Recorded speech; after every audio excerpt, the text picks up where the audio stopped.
Mrs. Lynn? Here. Mrs. Guerrero-Numer? Here. Mr. Bean? Present. Mr. Coffey? Here. Mrs. Stiff? Here. Mr. Kennedy? Here. Mr. Edmond? Here. Stand in place.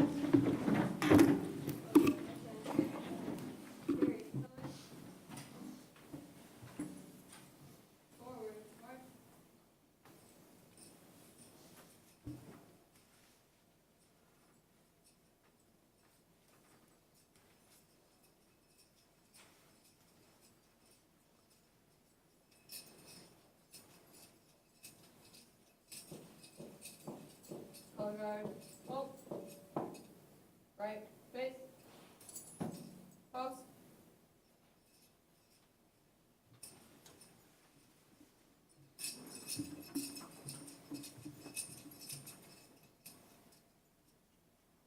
Place. Colors.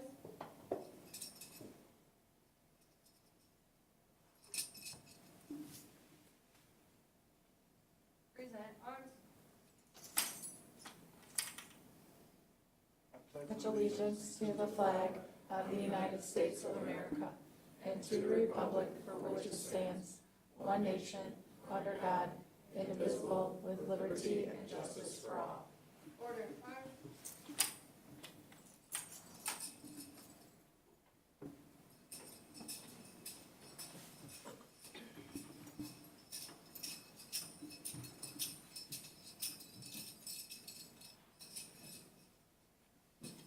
Outward. Face.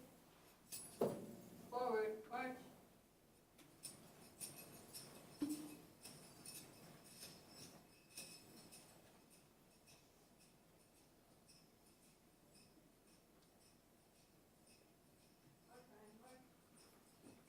Thank you. I love all those medals. You know, coming in there, leaving. We thank them for doing the fine work every time they come. Thank their leadership as well.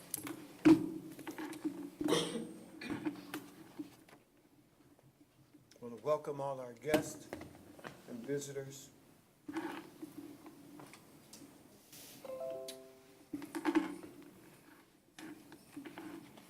So we don't have any public comments right now. Not as it pertains to the agenda. Correct. So can I get a motion on the consent agenda? So moved. Second. Any questions, comments? Roll call, please. Mrs. Stiff? Yes. Mr. Kennedy? Yes. Mr. Edmond? Yes. Mrs. Lynn? Yes. Mrs. Guerrero-Numer? Yes. Mr. Bean? Yes. Mr. Coffey? Yes. Have notice, no recognition. Not this month. It was a shortened time period between the December meeting and the January meeting, so we'll resume again next month. Okay, we'll be looking for them next month. So now we turn it over to the superintendent for the superintendent reports. Let's see, should I? You're gonna let me go through it? Yes, I'm gonna let you go through it. Sure. The only thing, and it corresponds to the policies within the board packet for first read, we received our update from press, and so there's policies in your packet for first read, and the majority of those are based on legislated items. So there are a number, so if you have any questions, please reach out, or any questions or anything like that. Okay? So then we do have some presentations this evening. So our first presentation is our annual educational services presentation, and Mrs. Diane McDonald will take us through that. And always there'll be time for questions at the end, but if there's anything throughout the presentation you have a question on, please don't hesitate to ask it at that time as well. Thank you. Good evening. I told some people in the audience to go ahead and time me because it is a little lengthy, but I did format it so that it's consistent from one area to another. And again, this is yearly update. 56 slides, Mr. Coffey. You minimize. So thank you to the board for letting us have time to give an update on educational services. I'm presenting on behalf of, I would say, everyone that impacts student learning, so all our classroom teachers.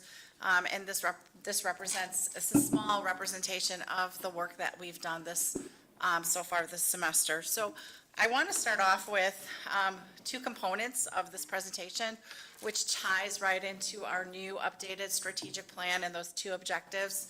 So the one objective that we adopted ties into growth of our students as measured by our local assessments and standardized assessments. And then the other component is the achievement gap between all our subgroups, and that is measured by district and standardized assessments. So you'll see data related to SAT and PSAT, which would be our achievement. That's how we're really measured by the state with achievement. But most of the presentation is dedicated to student growth, because that is the depth of our focus with students when students come to us for high school. So just going back to our school report card presentation and those indicators that the state uses to measure us and the impact that we've had on our students with teaching and learning. So we know that graduation is the biggest component, and what impacts graduation I'll be focusing on is the math and ELA proficiency, which is 7.5% each of the school report card. So that's the weighted for how we are measured. So what I'll be showing you for the next 4 slides is our SAT data from the class of 2023. Just to give you context, these are tests that we're required to give in the spring. So this happened in the spring of 2022. So this is our current seniors right now. They took this as juniors. The math test, just to give you context, there's 2 parts, a calculator part and a non-calculator part. They measure students' understanding of algebra, geometry, problem solving, some advanced algebra, and a little trig. But most of it really is like the heart of algebra is a huge component of the test. The way I structured the graphs for anything related to SAT or PSAT is the same. So I have it broken down by male and female. So your females are in that orange, they look orange or yellow in your graph, and blue for males. And then I have it by subgroups based on the campuses. What you'll see is an average scale score. And then on each graph, you'll see the benchmarks, which are the solid lines across the way. For the SAT, there are 2 benchmarks. The SAT suggested benchmark, so that's the College Board's indicators of what is college and career ready for that grade. And then the state of Illinois has their own benchmark. They did not agree with the benchmarks for the College Board, so they established their own benchmarks. For math, the benchmarks are pretty close. I think there's a 10-point difference between 530 and 540. But when we get on to reading, we'll see that there's a big discrepancy between those benchmarks. And just to give context to our current seniors, for everyone, and to recognize what our kids experienced is that as freshmen here at Joliet Township High School, they were part of that freshman class that got locked down in March of 2020. Their sophomore year, they were fully remote. Their junior year was a return back last year.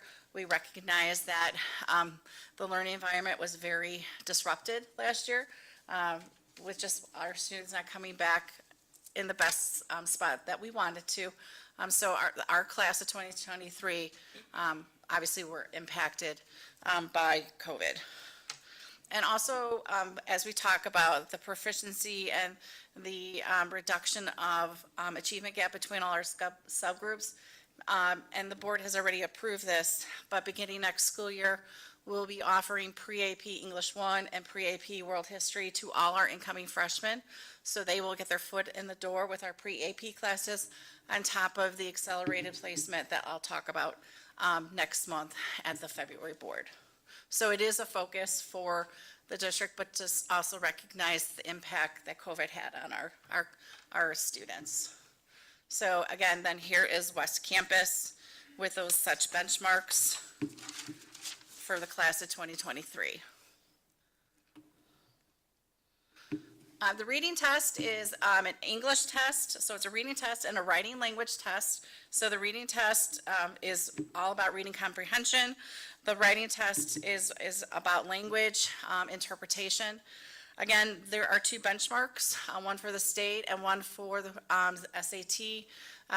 There's a larger discrepancy because the English teachers that were on this subcommittee to determine these benchmarks did not feel that the College Board had the most rigorous benchmark, so they set a higher benchmark for our students. So our students not are only measured by the SAT ERW score, but the state of Illinois set a higher benchmark as well. So those are some things that you'll see. It may be different what the College Board says versus than what the state of Illinois reports on the school report card. So that's not our doing. It's just those, I would say those barriers that we have to work through. And again, I'm representing the central data and the west data. If it can move. It's not moving.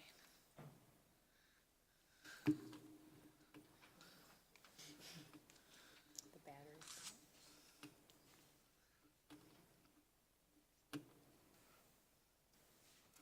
Let me see if I can get it now.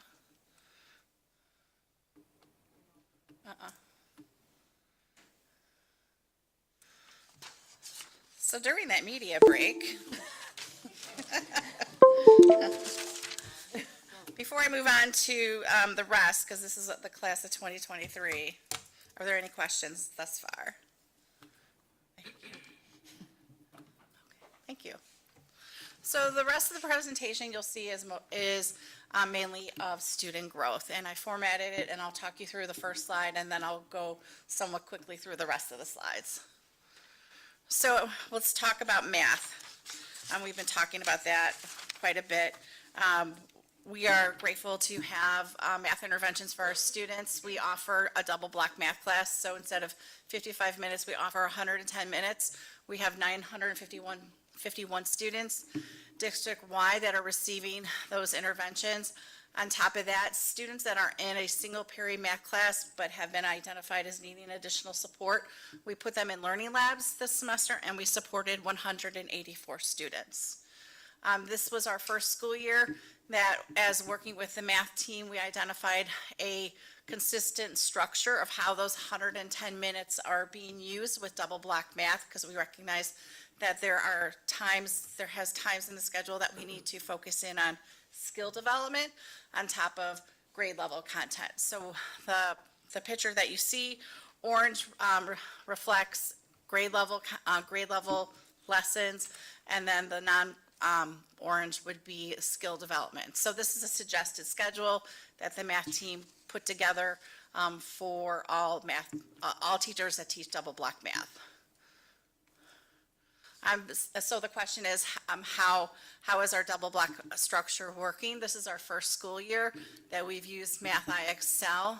Math IXL is an online program that meets the students where they are. So they enter, it's called the Arena, where it actually diagnoses the students' skill sets and identifies where they are grade level. So we used it across all three double block classes. So it was double block advanced algebra, geometry, and advanced algebra. And you can see that our students in all areas, so all three grade levels exceeded, like we had tremendous growth.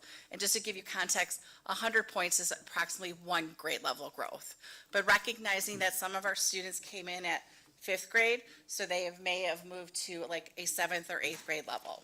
So using Math IXL demonstrates to us as a team how much growth our students are experiencing in our double block math classes. We also provided interventions through our math interventionists. We have two, one at each campus. To just give you context, West Campus served over 80 students, and Central Campus served over 60. We've had students move up one grade level and also 2 grade levels. The average growth between the two campuses, you could see, was almost 1.5 grades.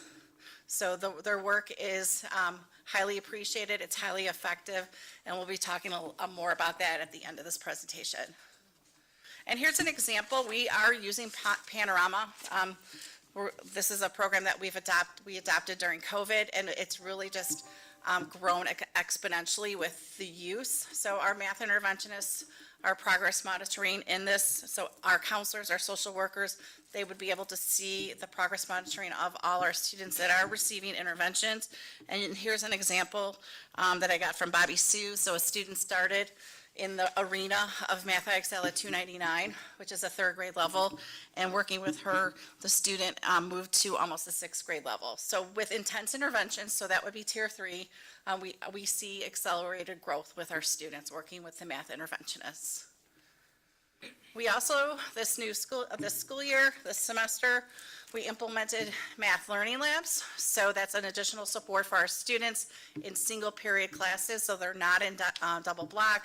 We use data from spring and also fall to target students. So if the students fell in that intervention or urgent intervention, so that's below 25 percentile, we targeted them, and we focused on students with on-track attendance.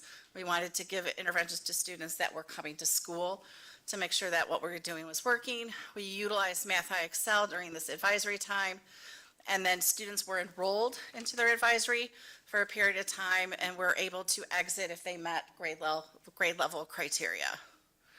Just to point out, it was piloted fully at the West Campus. So West Campus started from the beginning of the school year with grades 9, 10, and 11. Central also implemented several grades, but we wanted to show you one consecutive, like from 9, 10, 11. So it shows the number of students that we served, the average growth in Math IXL, and then how many students we exited from the program. We learned a lot from this, and this will come later in the presentation, that the setup right now in our learning labs is very student driven. So they come in, they get on Math IXL and they work on it. We have teachers in there supervising it, providing encouragement and monitoring them. But really what we're going to talk about later is that extra level of instruction that will be needed during that 25 minutes. And also, like this will be offering this for grades 9, 10, 11 district-wide next year. And then just to point out that we also did STAR benchmarking with our students in the learning labs. Everybody did it. Then we pulled out the students that were receiving services. You can see that they also demonstrated growth. But what was really nice to point out is that they exceeded the typical growth for their grade level. So the typical growth for 10th or 9th grade was 10.5, and in learning labs it was 25 points. So the interventions that students are receiving in the learning labs is exceeding the typical growth that we're seeing across all students, which is another success to our teams that are implementing this.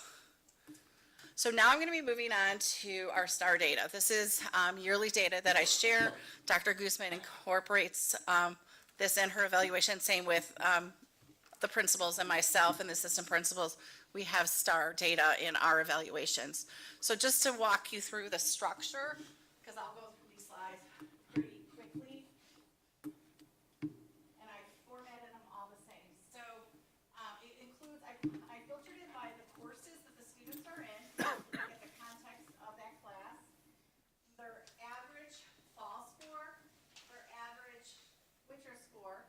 So fall was in September, winter we did in December, and then their student growth percentile, which is calculated by STAR, and it gives you the range. So typical growth is what we want to see of all students. That's 35 to 65%. High growth is above 66%. And also this gives you the benchmarks of where our students should be by grade level. So in 9th grade, they should be at 1086, winter 1091, spring 1097. So it changes. It increases slightly as the school year goes. This is our testing numbers, so you know how many students we tested. And then I broke it down by how many students are at or above.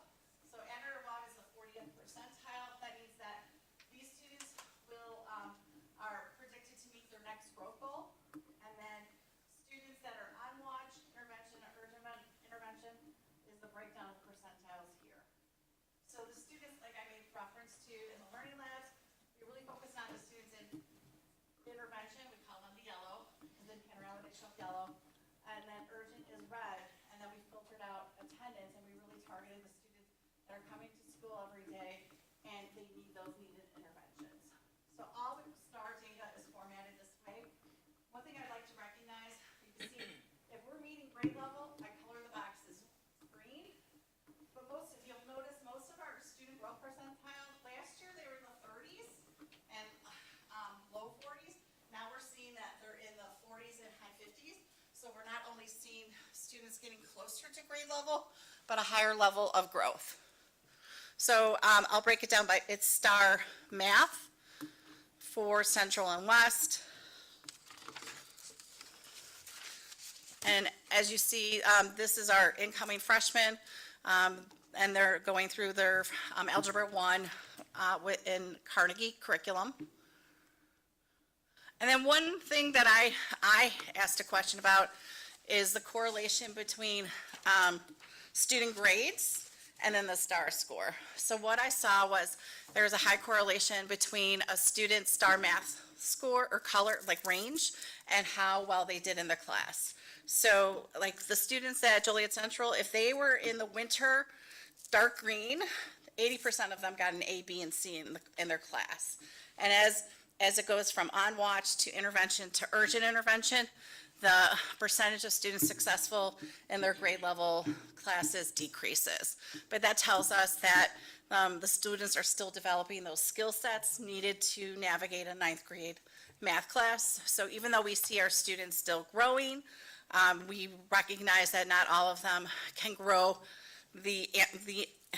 grow to the point of being on grade level. So the next 2 slides, I'll talk about the class of 2025.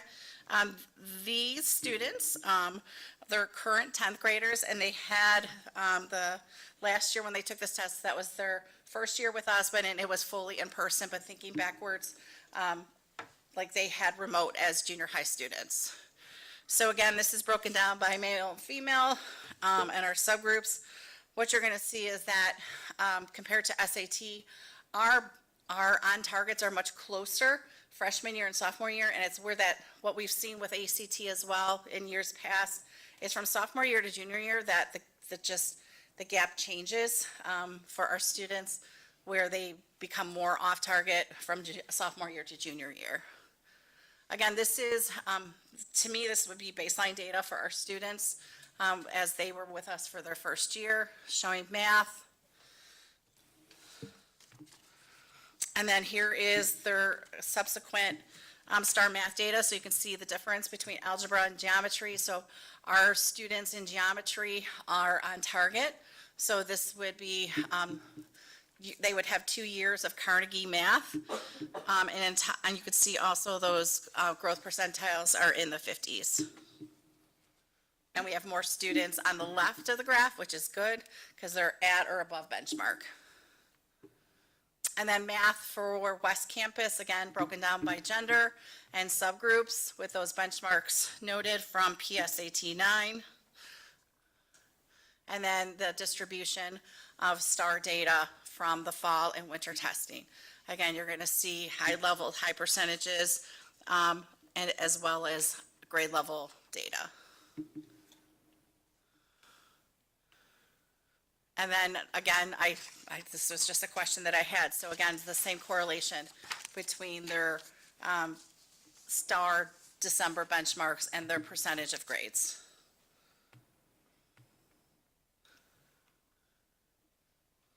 Moving into the class of 2024, to give context to them, 9th grade, they were fully remote. 10th grade, they returned. And then that was last year when they returned. So we had some disruptive learning environments, and they were fully remote their 9th grade year. And then this year they take the SAT. So this is where our students are in regards to math at Central Campus, the context of their STAR. So again, in those higher percentages of growth, and then West Campus distribution on the PSAT 10, and then the distribution of STAR. So again, it's a lot. It's it's a recognition and a celebration of how much our students have grown. The average growth rate has increased. We're having more students as they progress from freshman year to sophomore to junior year, hitting those grade level benchmarks. So I'll be excited to see what it looks like in the spring. And again, the correlation between STAR Math and the juniors, the class of 2024's grades. Go ahead. What- So on the advanced algebra double block, we got a unified score of 1071 in fall, and then in winter, it falls 3 points, but we've got a growth percentile of 41. So the growth percentile is basically, like, it's an average of, so, like, I would say, Tanya was supposed to be at 1071, and she grew to 1095. So it's an average of the student growth percentiles of what they were predicted to get. So even though we went down a few points, the average growth percentile for our students was still 41%. So every student gets a growth percentile on top of that, so when you average it out, it still came above, like, in the low. Now, it's in the lower range of the 40s compared to what you see in the other areas. I'm not sure I understand, because if we've got an average score Right, and it goes down, right. how did we grow? Even if it's an average growth. So, The percentile, Diane, just to clarify, the average growth percentile, that's a national percentile, Correct. correct? So that's a national percentile, so when compared to their peers, they're seeing typical growth. So we must be seeing that across so other in like this students across the cohort, nation. then there could be students that had higher growth percentiles, and this is an average of the students in this cohort. So when I pulled all the advanced algebra double block students, this is the average of their beginning score, this is the average, and I didn't kick out any, like if there was like low, like randomness, like if a student went down 50 points. I took an average of then of their fall, and then Renaissance gives us the growth percentile of how much, like, each student grew, and then I averaged that. So all three of these are different kinds of calculations by Renaissance. But that makes sense why there's like one's the compared Right. with all students in the national that are taking this test, where the first two columns are JT averages. And we don't get this growth percentile until we have fall to winter. So initially we had fall, then we had the winter benchmark, and then the program calculates the growth percentile for each student. That's a good question, though.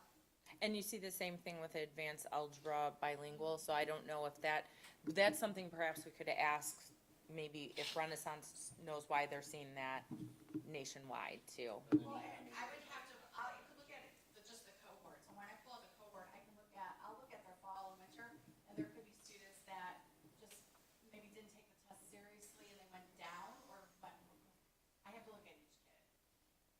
So I can look into that and find out. You're welcome. So recommendations for 23-24 in regards to what we've learned and how we've grown in regards to math. Potential addition of math interventionists at each campus. Based on the success that we saw this semester, and actually the year before, we'd like to add a math interventionist at each campus. With a caveat, though, that we first fill or unfilled positions for math, and then we'll post for the math interventionists. So we recognize the hard work and the successes of our math interventionists, and upon filling those math positions for next year, we'll then go ahead and post those as well. Second one is that we'd like to add a component of instruction to the advisory math learning labs. In order to do that, we really need to change that person from supervising the student during advisory to working directly with the student and providing direct instruction, because advisory is it's not supposed to be it's supervision, it's not instruction. We'd like to post this position and offer a stipend to the teachers that that actually fulfill this position and work with our students. We recognize that we need instruction. We can't just depend on the computer and Math Excel to do all the work. Another recommendation is that we'd like to roll out Math Excel to all our classes. The feedback from the math team is that they love it. It's making an impact, so not just keeping it in double block, but like they already, this came to us in October. They're like, can we have it in all areas? So we actually have some of our single period teachers working with it now, so we can figure out how it should be used in a 55-minute period, and that would be an additional cost to the district for more licenses. Upon that, we are committed to doing more math learning walks next semester or next school year, and then continuing to use our data to provide targeted professional development for our math teachers. Questions on math? We're really proud of the work that we did. I would say compared to what I saw last year, I see a lot of growth, and I see like very strategic placing with your interventions, and you can see with the interventions, the change in the data. So. And I thank you for the feedback, because after last year, we formulated a district math team, and we talked through it, and we meet monthly now to just talk about like how to better support our students and our teachers. So it's really worked out, so thank you. So I'm going to move on to literacy. If there aren't any other questions for math, literacy is another intervention that we offer students. We have 587 students receiving services in our literacy class. And then we've also targeted 101 students to place them in a literacy learning lab. So to give you context also of what we've done with literacy, Mr. Hackney and his team, let me get to my pages so I can read it. He worked with his team to come up with a structure for our literacy class. So making sure that we're not only leveraging the programs that we're using, but we're building in those high leverage practices of just our differentiated, I can't see, there you go. Differentiated instruction of using Freckle, which is an online program through Renaissance, which allows students to practice, making sure that we're teaching our students how to annotate text, digging into vocabulary use, intentional reading, and we've actually purchased just high interest novels for our literacy teachers to use with their students, and really trying to focus in on these different strategies in our 55-minute literacy classes. So literacy is not back-to-back with English like math is. So literacy is a separate class. It's 55 minutes that our teachers used to provide interventions to our students. This year, we leveraged Freckle. Like I mentioned, it's a Renaissance product tied to star reading. So we use the star reading data. It populates into Freckle. And you could see that at both campuses, we have growth. And what we've learned is 0.25 is the expected growth in a school year. And if you look at Central Campus grade 10, we've exceeded a school year's growth so far at only one semester. So our teachers, our literacy teachers, are leveraging the tools and working with our students. And then we did the star reading test with our literacy students, so we pulled that data out. You could see their fall and winter sales scores, their average growth. Sorry, I need some water. How am I doing on time? Oh, wow.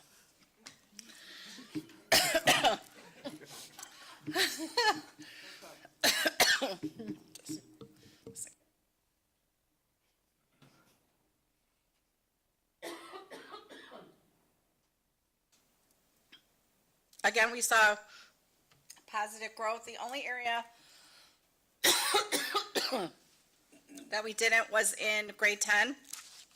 And this is something that we're looking into, whether it was like a testing environment, but what we found was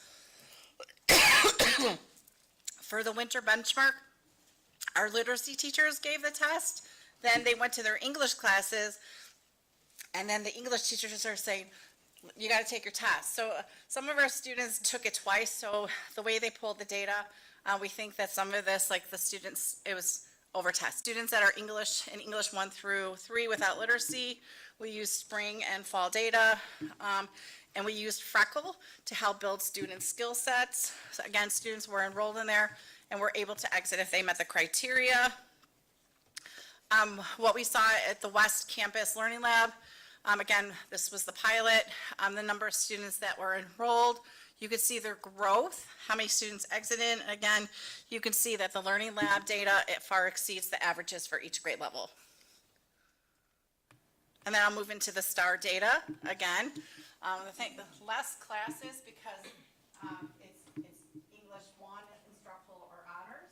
So again, you can see where we are. So we did have one area where the percentile was low growth in our instructional English 1 class. But when you see the data for English compared to math, a lot of the data is on the right-hand side, but I want to point out that when you see the correlation to grades, it's different. The STAR reading measures language, reading comprehension, different, a lot of different standards, and our English curriculum, help me Mr. Hackney if I'm correct, was very writing based. So Mr. Hackney's working with his English team, and they're shifting to a balance between reading, writing, speaking, and listening of the Common Core standards. And what we'll see in the future is that this graph should shift over as we better align to all English standards rather than just writing. Correct? Am I good? Thumbs up? Okay. Close. All right. So again, STAR reading, 9th grade campus. And what you'll see here is that we recognize that most of the students in the green are our honors students, those honors classes. So we're excited next year when we offer that pre-AP English 1 and pre-AP World History, that would positively impact our STAR reading scores. And then I did that correlation between STAR and grades, and it's not as specific compared to math. So that's where we had the discussions of, like, our English classes are very much writing based, and those assessments are focusing a lot on writing compared to what the STAR assessment truly measures. And we know that writing is a skill, and our teachers work very carefully, not carefully, they always work carefully, but they're very diligent in working with students throughout the semester to develop those skill sets. So that's why you see more success in the students even that are in the red zone. And I just want to say, it doesn't mean that math isn't, but math has so many standards that build on each other. So standard 1, and then you need standard 1 to know standard 2, and standard 2, like 1 and 2 and 2 and 3. With reading, or with English, it's several skill sets, and they grow. So it's not like one course is not dependent on the other. Like English 1 is not dependent on English 2, but I can still build up my skill sets and not be lost compared to a student that may have not mastered several standards in a math class. I hope I didn't put myself, I hope I was clear with that. Class of 20, and now I'm going to go into some of the SAT data. So again, this is our class of 2025 in regards to their testing last spring, and they'll be taking the PSAT 10 in April. You can tell they're very close on target to the English reading and writing. And then here is their correlation to STAR. Here's West Campus, PSAT 9,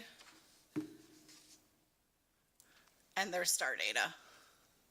Again, we're seeing on target with our grade level targets with honors classes. However, you notice those growth percentiles are in the 50s. They're in the higher range. Again, correlation to grades, where you could see that even a student under urgent intervention, 70% of the students had an A, B, or C in their class.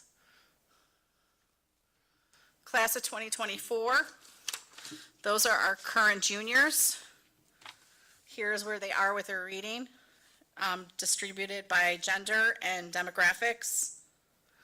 and where they are with their star reading. Again, our AP English 3, our grade level, and distribution of students across their benchmarks.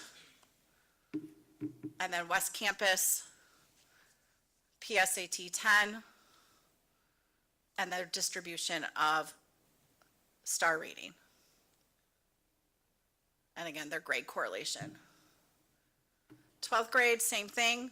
We'll see with our honors classes. And then a shout out to Mr. Newman. He said that he was going to work hard to get his rhetoric students green at both areas. So thank you for that. But we did see a decrease, low growth in instructional English 4. So this is, just to give context, this is our 3rd year of giving star reading. We implemented it during COVID. So I really, with our testing, I think I would say this is our first year where I feel like our testing numbers and our protocols for testing are very solid. So I think I would utilize this as our baseline data compared to years in past, because our end numbers last year and the previous year weren't as strong. So that this gives us a good starting place to work with our English, our reading, like implementing reading across all areas. So recommendations for 23-24, recognizing that we have work to do across all content areas with literacy. We want to continue implementing our learning lab and adding it as a support teacher for the reading learning labs, just like what I recommended for math, and continuation of targeted professional development. This will probably be something that may come out of strategic planning in regards to literacy across all content areas, and then also looking at how we deliver these interventions, needed interventions to not just students in literacy, because you could see across many across the data that we need to further support students with reading. Another intervention, before I move on to Gateway, were there any questions in regards to reading?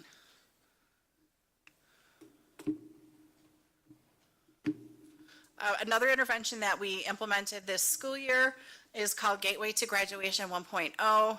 This is out of the school day support for our students to help them get back on track for graduation.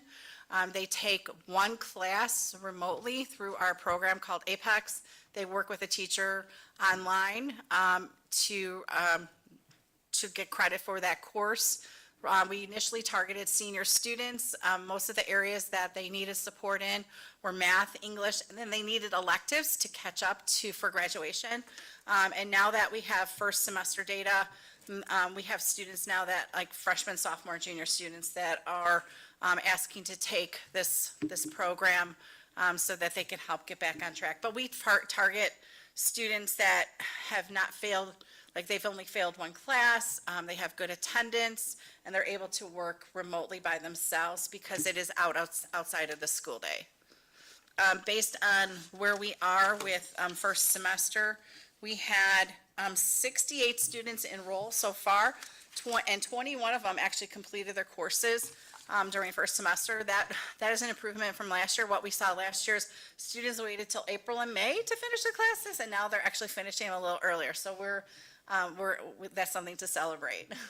The other program that we implemented during COVID is Gateway to Graduation 2.0. That is a targeted program that supports students not just academically, but through their social emotional. So it's a very holistic approach. We take them out of all their classes. We enroll them into their core classes in Apex, 2 classes at a time. We do schedule in some of their electives in PE as well. Central Campus is facilitated by Mike O'Shea and Marissa Cantu. They have currently 59 students enrolled, and 139 semester credits were earned first semester. At West Campus, it's facilitated by Summer Stice and Kathy Lingefelter. Students enrolled is 29, and I want to give a disclaimer to that.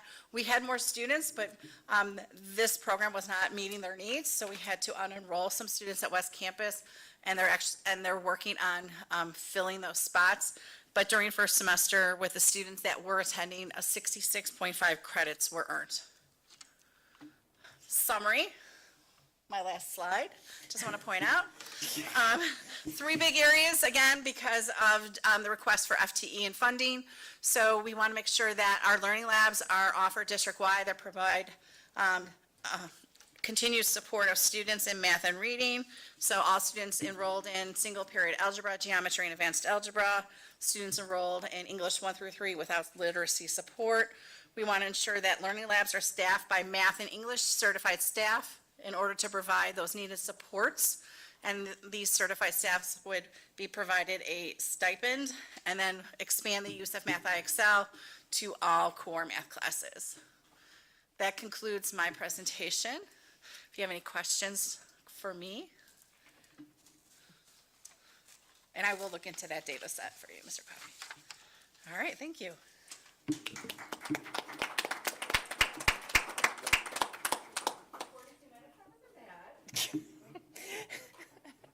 I think there's a competition. All right, so, no, thank you, Diane. There's a lot of data to share, and so that's, you know, with all the data we have, so I appreciate you putting that together. Our next presentation is student support services. I know that Brett didn't create this alone. I know there's other people here as well, but Brett's going to lead us through it. And again, if you have any questions as we're going through, please don't hesitate to ask the questions, but of course at the end as well. Yep, definitely interrupt me. And Diane and I had a lunch bet on who could take longer, so I hope you're ready. Just kidding. All right, so, and Dr. Guzman is right, this was a team effort. A lot of us worked on this. JR and Julia are here. We like to call ourselves the dream team, so this is definitely a team effort, and they're here to help answer questions if you have them.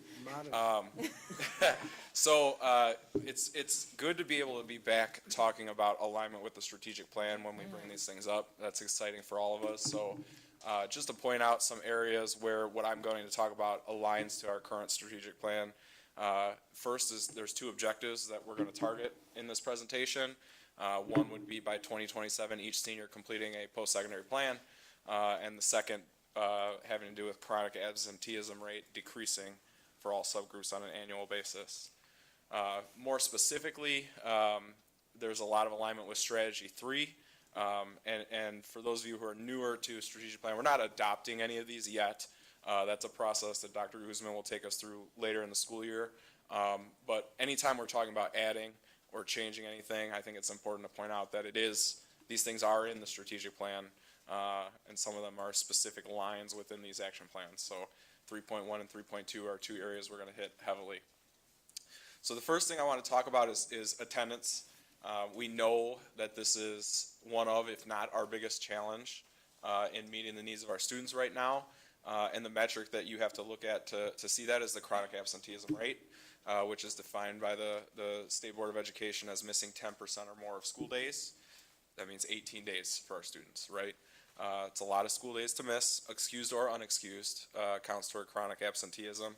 And so up here you see where we were at each campus last school year, and then disaggregated by subgroup. This is self-explanatory. It's a problem. We need to do some things to address it, and I think some of what we're going to talk about will help us to do that. Just kind of an update of where we're at this semester. This is data from Panorama, so this was in December. Based on this information, where we're trending, Joliet Central is trending towards 47%, which is a significant decrease, but still problematic. Joliet West, 35%. Again, a decrease, but still an area that we want to address. So what are we doing right now to try to address attendance? I think one of the big things is that the school improvement teams that Mr. Hallen and Ms. Parker are working with this year, their focus is on attendance. I don't want to misspeak. I think that is their focus this year solely, is to talk about universal approaches to attendance. When we started talking about this last year, this is not a one person or one team issue. It's the whole school, and more realistically, it's the whole community that needs to address this problem. I know it's going to be in District 86's strategic plan, and so it's going to take all of us to try to change where we're heading. So it's good to see that the school improvement teams are doing some of that work now. Additionally, we have infinite campus automatic messaging, so if you have students with us and they miss a class, you've probably gotten some of those robocalls. We also have individual staff members monitoring and making phone calls. Our clerical staff are pulling and sending attendance letters. So what are the challenges with that? It's labor intensive, right? So our staff is spending a lot of time trying to communicate with families in multiple different ways. There's definitely a high volume of need. We see that in the data. And then there's a lot of competing priorities. So right now, a lot of attendance lives in the dean's office. And you know we're spending a lot of time there trying to restore students, change behavior, and that takes a significant amount of time, right? In an old punitive system, you come, we suspend you, we move on. That's not what we're asking them to do anymore, right? We're asking them to spend time with students, to communicate with parents, to have meetings, and that makes dealing with a chronic absenteeism problem like we have a much bigger challenge than that team can deal with on their own. So we're proposing the addition of two things to help with this next year. Do we think that this will solve chronic absenteeism for us? Absolutely not. But we think these two things will aid us and help our staff. So the first is a program that District 86 adopted this year that automates some of that communication. They take it on behalf of us. So instead of us hiring more staff and training more staff and handling it ourselves, this team will work with our district data and our technology department to manage and automate some of that. And then we're also proposing a school attendance and engagement interventionist. So a little bit more about those two recommendations that we have. The Achievement Initiative is the software that's focused on attendance. District 86 is in their first year of implementation with them. Talking to their leadership team, they feel like this is a positive addition. Their feedback from their building staff, who historically have handled much of that communication, has been very positive. So like their clerical staff at the main offices in each building, very positive feedback. Doesn't completely eliminate all the work, right? We still need to monitor. We still need to make sure that we're intervening. We have responsibilities on the individual student level, but this should take some of the legwork out of it. We did meet with the technology team. They believe this is easy for us to adopt. It's an annual cost, so that's something to consider. But we think that it's at $42,000 for the school year. That's less than $1 per letter sent home, which is just more than the cost of postage. So we think it's a good investment to help our staff with some of that workload. The position that we're requesting and hoping that you'll approve us to add is a school attendance and engagement specialist, a licensed social worker. We were on the fence back and forth about what type of license we would look for in this. We feel like social worker is a good component because we imagine that some of this work will require home visits, a lot of communication with families. From our home visits that we currently have, a lot of the feedback we get back from students and families is that there's a mental health issue associated with school avoidance or not coming to school. And so we think that expertise will help with that. Realistically, I view this as a leadership position within our social work team. We've had a lot of success with our cool down room coordinators, taking a job description and then turning it into something much more than what we anticipated. And so we hope that the same sort of thing can happen with this position. I have a question. Yes. On here, I see you have collaborate with Will County Truancy. What are they doing about it? What have the county put in place to help address this? That's a good question. And JR and Julie, feel free to jump in if I miss anything. So they've added staff as well. Historically, they've had 2 truancy officers. Now they've added a total of 5 positions in student services. So we now have a dedicated staff member at the county. I feel like reading notes, and feel free to jump in, but we're definitely getting a lot more feedback. So when our deans fill out a truancy referral to the ROE, we're hearing back what's happening. We're getting updates. JR is nodding, so I feel good about that. It's definitely improved the communication. Obviously, one of the challenges is that when you start to address truancy when a student's 14, 15 years old, you're a little late in the game, right? That being said, the compulsory attendance age is 17, so we need to keep working on it. But a lot of times, once that kid hits 15, 16, the county they can only do so much, right? So they're doing home visits too. we think we can aid in that by adding this position and having more resources to go out and work with our families. So does this redirect who's in charge of truancy then? Like it takes it from the deans and puts it mainly in this person's realm? It's a great question. I think one of the things that we have to be careful about and that we've been communicating to our teams about is that this is not a one-person problem, right? So the intent is not to take attendance away from deans completely, right? The intent is for somebody to be looking at data, helping to identify students, and then making sure that the team assigned to that student, the triangle team, has support in making sure the students have what they need, right? So it's really just adding a layer to help prioritize and triage and focus the work. Everybody's involved in attendance, though, right? That's everybody in PPS, every teacher. That's why it's such a focus. Any other questions about attendance? It's my favorite thing to talk about. Thanks for laughing, Landis. All right, so then post-secondary planning. This is obviously, Mr. Edmond, I know you're passionate about this. We've had a lot of talks about post-secondary planning.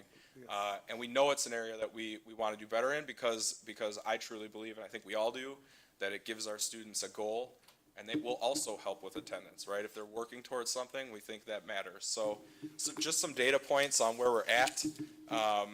This is school report card data on post-secondary enrollment. It's a couple years behind because they look at then also staying enrolled in school. So the most recent class that we have is the class of 2020. We feel bad for them. They had a bad end of high school. And when I look at others, you look at the dark green lines, and you can see it probably better in the packet that you have. The whole state is trending in the same direction we are. And we're hopeful that as all of us work towards focusing on post-secondary plans, that the whole state improves. And I think some of the things that we're doing and that we're hoping to add will help us here in Joliet make that change. And just to be clear, like, this is one measurement, because post-secondary planning isn't just the plan for college. It's what is your plan for after high school. So trade, going into the career, certification programs, college. So this is just one component. So we're not looking at this to, be 100%. We understand, but this is just one component, and it's a good, it's good data to look at where we're at. Yeah, definitely. And I would just add that the trade, school, going straight into the workforce, those are things that as a public high school are hard to monitor, right? We would rely on students self-reporting data after they leave, and that's not reliable. So, but this data comes from the National Clearinghouse, so it's submitted by the colleges and universities and attached to student numbers. So Naviance, you all have heard us talk about Naviance. We are in our first year of really going through a full cycle with our counselor curriculum. And the counselors have been working hard. So I did want to share some of this. I didn't put this in there, but one of the metrics that I look at very closely is do students log into Naviance? And so I would just share, it's not on the slide, but 82% of our students have logged into Naviance. So my target at the beginning of the year when we talked with the counselor team was to hit the graduation rate. And so we're there. So that's a good first step, is logging in, right? Now the next step is to log in frequently and to use the tool in a meaningful way, right? So if you were to walk through the halls of Joliet West and Joliet Central, I would say that not 82% of students would tell you that they logged into Naviance, but they did, right? So we just need to keep working on it, keep making sure we're doing it. What you see up here is it's the logins by grade level. So the first two, the dark blue and the orange, those are the past 2 school years. What I think is really promising is that this school year, when you look especially at grades 9, 10, 11, in some grade levels we've already exceeded what we did the past 2 years, and we're halfway through. So that's very positive to see that we're starting to see our younger students in Naviance more often, and that's the trend that we want to see continue moving forward. Are these unique? Your data skewed by 11th grader, probably. Half of those. I know, he's all over it. Are these unique logins? So these are, so this is total logins, right? We've had over 42,000 total logins. 82% is it. Seared. 82% is individual students, though. So 82% of individual students have logged in at least once. And then it breaks it down by logged in twice and logged in 3 times. And I think students who have logged in 3 times is around 63%. So again, not perfect, not where we want to be, not where we need to be. But I think it goes to show the work that our counselors are doing is making a difference. So progress, that's what we're working for. Growth, right, Diane? Another metric, again, this is something that is on our school report card, something that we look into is FAFSA completion. We know this is a graduation requirement, but there are also other ways that you can fulfill the graduation requirement, right? So something that we need to be very careful about and that we need to keep monitoring. If a student is not documented, they should not fill out the FAFSA, right? So when you look at this number, similar to what they're doing after high school, it's just one data point to look at. We do want to see this get better, but just as a reference point, when you look at some of the high achieving schools, HF is at 50% FAFSA completion, Lincoln Way is at 55, right? So you're not talking about 100% with those schools either, and most people would tell you that those are high performing schools, right? So just something that we look at, something that we want to keep working on. And then when you see our recommendation, I think one of our recommendations will help with monitoring this and supporting students. So here's some baseline data for us for post-secondary plans. So this is students who graduated last school year, before graduation, completed a survey in Naviance, whether they had a plan or not. We had, obviously, doing the survey was problematic. So this is of the total students, not every student took it. But 28% of the students who were in the class of 2022 identified a post-secondary plan. Not even close to our objective, so we got some work to do. But we have this to look at, and this will help us measure and monitor how we're doing moving forward. Okay. Yeah, we're not gonna dwell on that. We're not gonna admire the problem. So some existing things that we're working on. We have our counseling curriculum, which we're going through our first full cycle. We're trying to push into advisories. Central Campus especially has been very proactive at pushing into advisories. Obviously our campuses are different, our students have different needs, and so that's something that they've done, and I'm really proud of the improvement, especially at Central Campus, with pushing into advisories. We have partnerships with the ISAC, so they help us monitor FAFSA completion, they do presentations. We have Trio at Central Campus, and then the YMCA Teen Achievers. We have our Naviance software. Obviously, there's challenges that currently exist. So again, competing time and priorities. In counseling, there's 3 domains that they try to work in. Unfortunately, because of the pandemic, we know mental health is a need, and that's one of their domains. And so they're spending a disproportionate amount of their time supporting students through mental health crises. So it's definitely taking a little bit of that attention that they would like to be spending on post-secondary. Again, we were in the middle of trying to roll out our counseling curriculum during the pandemic.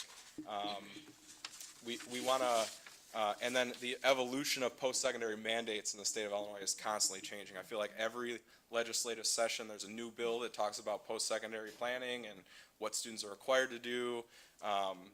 So we're just trying to keep up with it, right? And there's impending courses.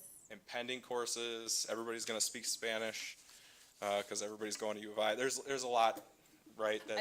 And one really we all do need to be aware of is, and it's currently legislated, so we need to all talk to our legislators every opportunity we get.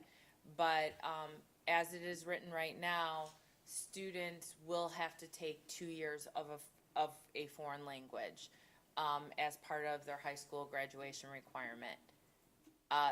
The only way I can say it is that will decimate career and technical education as well as fine arts options. And so that is something, it's a well-intended thought moving forward, but it has very significant unintended consequences. So that is something that we all need to be aware of. Right now, students have access to foreign language, but they have access to other things as well. So it is something we have to be aware of. We shall see what happens. And I would just add that it became a mandate because students here have access. They don't In have other it parts of the state, students didn't have access to foreign language, right? So, it's one of those things where, let's just say hypothetically, it's the largest school district in the state. Not every student has access to foreign language. Now the rest of us have the mandate, even though we've always offered it to our students, right? There are other barriers that I think sometimes get in the way, and it is very well intentioned. But every time I talk about it, I look at Mr. Oswald and think about how he'd find those teachers, and I feel bad for him, so. Do we know if they are mandating that at the elementary school as well, or just at the high school? It's just high school. Just as a high school graduation requirement. It's only at high school, and it is, I mean, there's multiple problems, what it does to a student's, schedule and options that they can, take, but also, there's not enough world language teachers in the state of Illinois to actually do this, so that will also be problematic. So, what do we want to do for next year? What are we asking you for? We're asking to adopt a proposed position of college and career specialist. This is something, last year during parent-teacher conferences in March, I had a meeting with all of the counselors, and we kind of broke down, like, what are your dreams, what are your wishes, what do you need to be more successful? This is at the top of the list. I think it was even Miss Justice who brought it up. So we're really excited and hope that you'll approve that so we can get started with hiring somebody just like the attendants, not just their job, but to focus on it, to think about it all day, to offer that support to our counselors, students, and families. Our counselor ILT will continue to analyze data and talk about improvements to the curriculum, right? So like anything that you do in your first cycle, immediately we identify things that we wanted to change. And if you know me at all, you know I wanted to change it right away, but JR and Julie helped me resist that urge, and so we're going to work on it for next year. And then we want to evaluate the effectiveness of our post-secondary software Naviance, right? We want to make sure that we're giving our students the best tool and the tool that's going to help them to be the most successful, and hopefully the ILT and this what we're hoping is a new position will give us some expertise to look at that software and make a really informed decision about how we can best meet our students' needs. So the college and career specialist position, a licensed school counselor with an extended day so we can offer support to students and families. A lot of schools do offer this position, by the way, but not as a licensed school counselor. So this is something that we're doing that's a little bit different, above and beyond, because we realize the special support that our students and families need. This person will be a member of ILT. Again, I view it as a leadership role amongst all of our counselors to try. There was a question on what the ILT is. Oh, It's acronyms. the instructional leadership team, and we've had instructional leadership teams for content for a long time.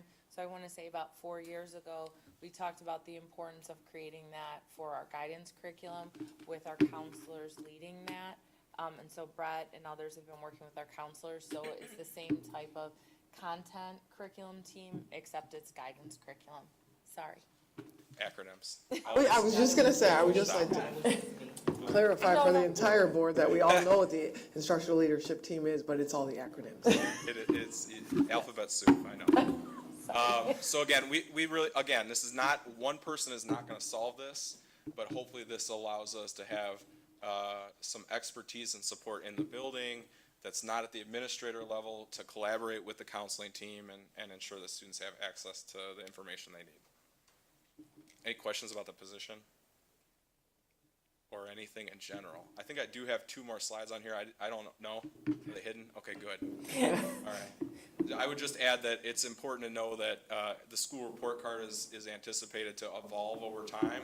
And so post-secondary planning, college and career readiness, attendance rate, those will continue to be a part of how we're measured as a school district, and we want that, right? That is important, that it's not just about SAT scores or graduation rate. We want to look at students holistically and make sure that we're meeting their needs. Any question? Any questions for JR? All right. Thank you.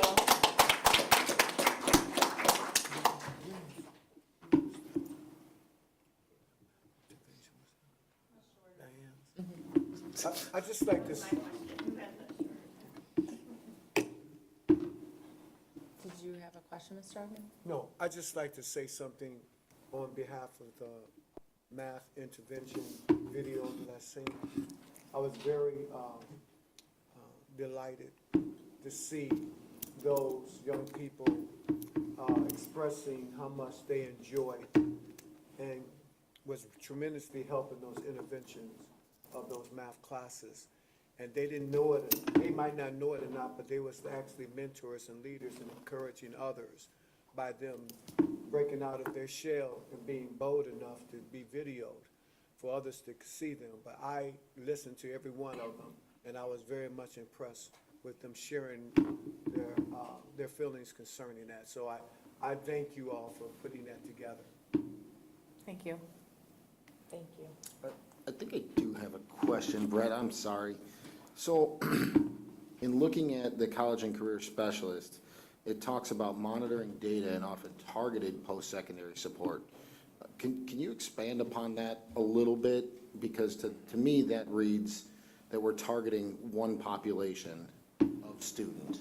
Good. Thank you for asking that. That's a good question. So when I say targeted support, what I mean is we make a lot of efforts. Ms. Stiff was there today talking about careers, to bring in career speakers, to assign or get students to sign up for career pathways, to take specific courses. So targeted supports means that we're pulling data from Naviance based on career interests, and when we have those guest speakers, we're inviting students with a specific interest, right? That's a gap that we have right now because we don't have anybody who's just looking holistically at all of our students and what their career interests are. When we add a position like this, I think it allows us to be more intentional with the students we invite, right? We're looking to get back into internships, right? So when we're trying to hire students for those summer internships, if we have somebody who's got a pulse on who's interested in a career in logistics, they can email those students specifically and say, hey, here's this opportunity to work with Cadence Logistics or at Harbor Freight, right? And we can invite students specifically to apply for those jobs. That's what we mean by targeted Okay, support. perfect, thank you. Yep. So you didn't have to get that to JR, huh? Any other questions? Okay, thank you again. Our last presentation of the evening is our English Language Learner Program presentation. Mr. Hallahan and Mr. Oswald will be presenting. And again, this is an annual requirement with our grant that we have, but then also just the annual update of where we're at. And there's lots of good information to share, so thank you. We're good here? All right, so good evening, everyone. It's always a pleasure working with Mr. Hallahan here. So we'll talk about the EL program, and then there's some 1003A information that we'll share with you. But any questions that you have, please feel free to ask. So with our program, just a little bit of some context to it. In preparation for this presentation, I was looking back at February of 2020 and kind of going back to, I don't know, the pre-pandemic, good old days, whatever. But a lot of the stuff that we'll see in here, I'll add some context to it, so you'll see some differences. I didn't put it into the presentation, but I'll use it as kind of a launch pad for some information for you. And some things that we've done, and I think it's really impressive from our faculty, our staff, our admin team, our board, what we've done in 3 years. So I want you to keep that in perspective as well as we go through this.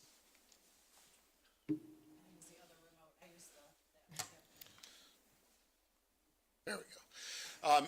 So our 4 components are our 4 pillars of an effective EL program. This is what we really try to keep in the back of our mind whenever we're doing anything with our EL program. So these 4, transitional support for our newcomer English learners, high quality instruction and materials to facilitate deep understanding, ensuring EL students have access to the entire curriculum, and then programmatic practices to integrate EL students into a welcoming and supportive environment. So those 4 pillars are really what keep us grounded in what we're doing for our EL program. Our current program has basically stayed the same in terms of us being a transitional bilingual program. Really, it's to get students to transition from an English language learner into being proficient in English, but also it's that second part while also strengthening the student's native language. So we don't want to lose sight of where they're at with their native language, and in fact, part of this too is getting our students into the possibility of earning the seal of biliteracy. So it's not just one over the other. We want to maintain both. And we're seeing a lot of that with our fourth bullet point here, with our increased numbers for our heritage program, which has just exploded over the past few years. So current programming, West and Central currently have an EL program. We do see a newcomer and freshman, junior students at both campuses. We still have a handful of students, of seniors who are kind of finishing up with the program, kind of grandfathered into the program, and now this is their last year there. And then our courses, we have our either Spanish, co-taught English 1, 2, and 3, and then we also offer SIOP courses, which are basically the staff member is a SIOP endorsed, or sometimes ESL and SIOP endorsed and certified staff member. And we'll talk a little bit more about what the SIOP classes are all about. What's the acronym? The acronym SIOP is Sheltered Instruction Observation Protocol. So it's, again, more acronyms there. But really, it's giving a lot of learning strategies for staff members to use with their EL students, as well as special ed students in Gen Ed and even AP Honors. Thank you. Our current course offering breakdown in our ESL 1, which is our newcomer program, and then our bilingual course offerings. Our ESL 1 program at both campuses, we have 114 students. This is the most recent number. I think, actually, it's not even that. I think we might have one or two more. To put it in perspective, we typically, year after year, we have about 40, maybe 50 students who would be part of an ESL 1 newcomer program. So we're definitely seeing an increase in that area. In social studies, in world affairs, U.S. history, and government and econ, we have 135 students district-wide. In math, we have 298 students in a bilingual course offering. And then with health, we have 42. In our co-taught English 1, 2, 3, and there's a handful in 4 that are also in co-taught at the Central Campus. Both the co-taught English and the SIOP are in a 70-30 split. So the 70 would be basically English-speaking students, and then the 30% would be ELs. So we really, remember that pillar that we were talking about of getting EL students in with other students? That's really where we're at right now. So English 1, we see 201, 2, 120, then 87, then 60, and we'll start to see that those numbers will probably increase as we move forward year after year. And then with the SIOP courses, we offer those in basically the core areas, English 1 through 3, our social studies, biology and physics, and then algebra and geometry, and those are also in the 70-30 split. We also see a lot of students who might be refusal ELs, also part of that SIOP course, because it's the Gen Ed curriculum that they're being exposed to. All right, I want you to, these are current numbers-ish, in terms of, they kind of change a little bit. But I did want to, as I was going through that presentation pre-pandemic, something that I thought was just fascinating. In 2019-2020, our receiving services was 167 students. Our refusing students were at 407 for a total of 574 total ELs district-wide. So when you look at those numbers, the 473 is almost tripled in receiving services, which is a good thing because we want our students to receive services. And then our total EL population almost doubled.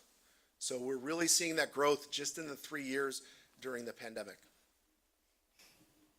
Can I just jump in? That's why we also have anticipated positions going, that will be posted tomorrow for our EL bilingual positions. Our 2022 testing, again, this is going to be last year. We're currently getting ready for access testing coming up next week.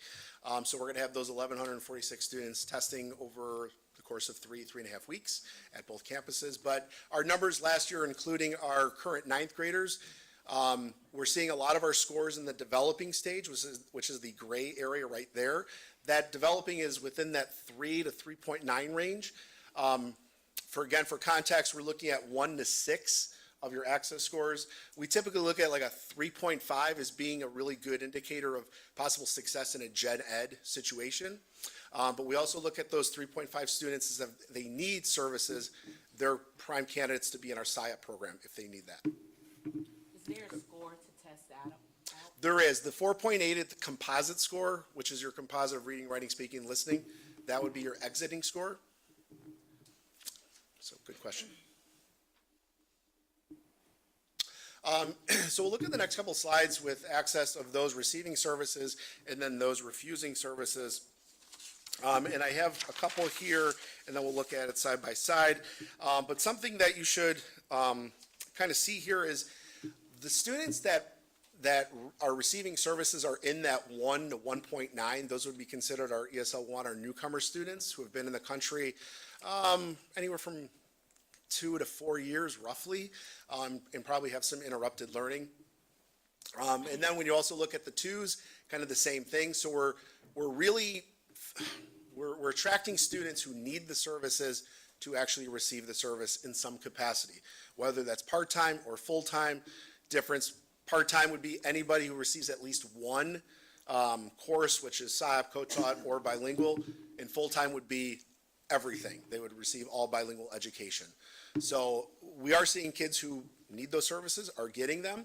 And then as we see students who are kind of in that 3 and then 4 range, we still see some who are receiving services, but a lot of those students are going to be in that SIOP level.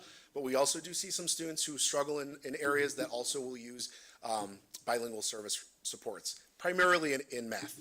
That's where we see it mostly. Paul, to give context, that grade 11, with where you're in there, that one range, 1.0 to 1.9. In the past, we've seen when we have newcomer students, typically they're incoming freshmen, like they're in the lower grades. What we're seeing more now is students that are in grades 11 and 12. So it's been very difficult to come up with their graduation plan when they've had interrupted learning, or they're newcomers when they're 17 years old. So that's been a challenge to come up with what are those graduation requirements, where do we start them? So that's been a struggle more so at the central campus. Yeah, I would agree, like 17, 18-year-olds who are coming in and then going through transcripts to find out their graduation requirements is a difficult position. We do our best, but we try to keep students, in some of these courses, we try to keep them at grade level, so they're at least with their age group whenever possible. Going into our refusals, kind of an opposite here. The students who are in that 1.9, we see there are students in there, but not as many, and that's a good thing. So the students are in that 1 to 1.9 are receiving services. The same thing we'll see with the 3s in that the gray level. If they're in that level, a lot of times they're going to opt for gen ed coursework, which is fine, but we also see some who are still getting that service with SIOP or with co-taught. Here's the side-by-side comparison. And what I'd like to highlight, we talked about it a little bit, but if you look at the 3 to 3.9 of the receiving services and those at refusing services, that's a bulk of where our students are at in that developing stage. So it really makes sense that they are receiving services when they need it with the 1.0 to 2.9, which is great, but they're also receiving some additional supports at that 3.0. And hopefully then we can get them into that 4.8 range of exiting the program. And then the refusing services on the right-hand side, by comparison, again, we're seeing those students who are in the 3. I'd like to probably see more of those 2 to 2.9 receiving at least one service to help support their needs. But we're doing a really good job, I think, of the 3.0 to the 3. This should be 9, not 3.4, I'm sorry, where they're at right there.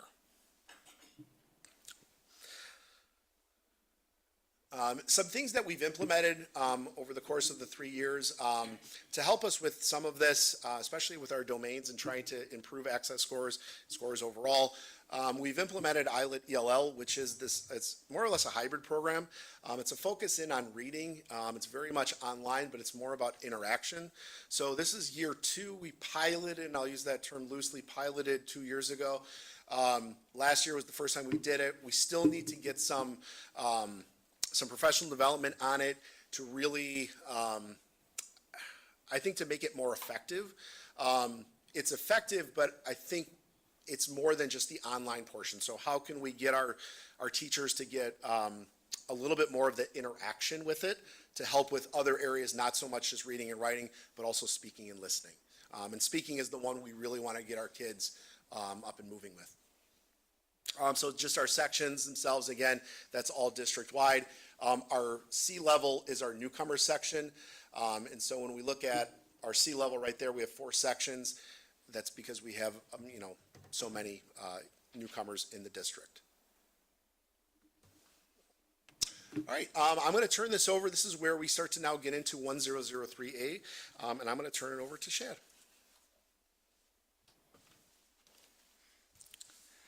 Thank you, Paul. I know Paul mentioned how much he enjoys working with me. I feel the same way, so much so I decided to dress exactly like him tonight.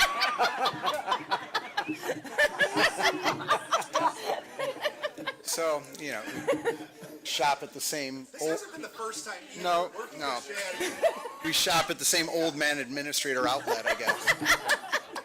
Yeah, good thing I shaved. You wouldn't know who was up here. So, all right, now that we got that out of the way, as Paul mentioned, regarding I forgot the number, I can't even concentrate. All right, professional. Okay. As you know, we have a district program that we are evolving into a site-based program for EL. And as part of the summative designations for schools, they look at your subgroups, which they have for several years now, and they should, to make sure you are serving all of your students adequately or more than adequately. And we talked about that in some of these previous presentations about even in our strategic plan. And we have it at the end of our presentation about the several references to all subgroups.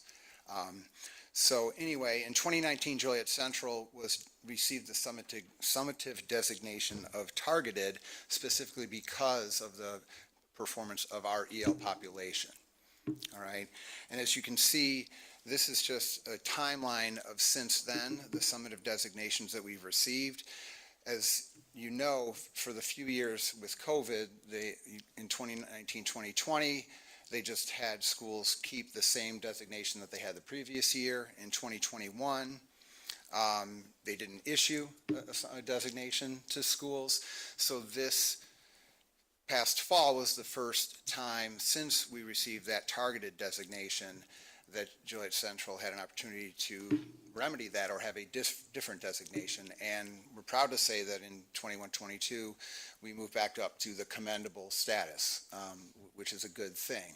However, the work is certainly far from done on our end, but also as far as how the report card works, once you're a targeted school, you finish out that 4-year cycle of support. So even though on the report card, we're proud that it says commendable, we're still receiving the funds for 2 more years, I believe it is, that Mr. Oswald is going to discuss.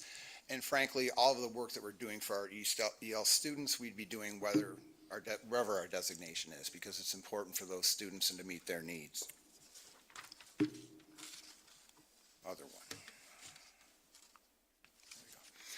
So once we received that designation in 2020, Paul and I spent some time, we had to establish 2 goals as part of the Illinois Empower program, which is the support that the state provides if you receive a targeted designation. And the 2 goals we established, as you can see up there, focused on reducing the number of students who refuse services, which Paul already discussed, the success we've had in that area.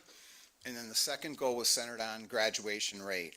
And I won't read those to you, but you can see the goal was to progressively each year try to do better in each of these areas. So the data that I have on the next few slides references much of that.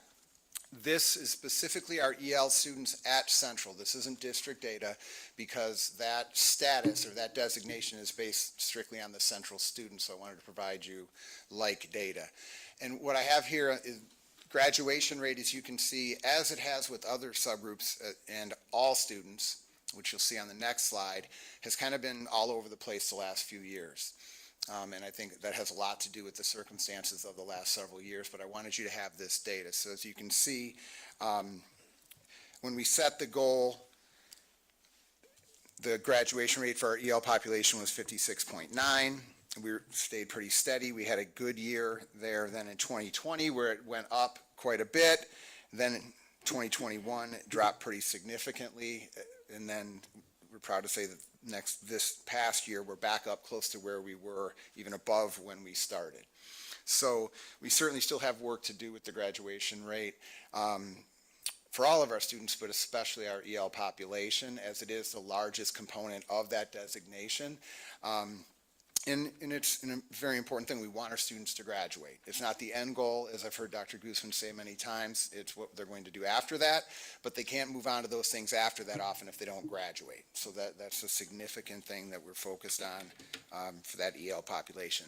The other data is you can see the percent of enrollment. The population continues to grow.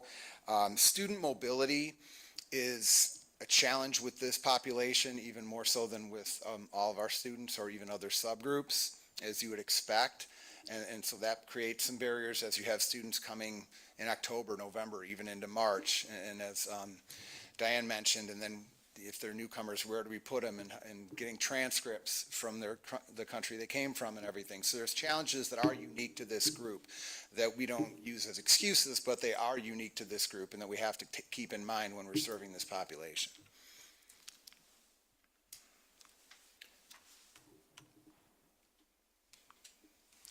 And then the next, and this is the final data slide that I have, is just the graduation rate trend data by subgroup.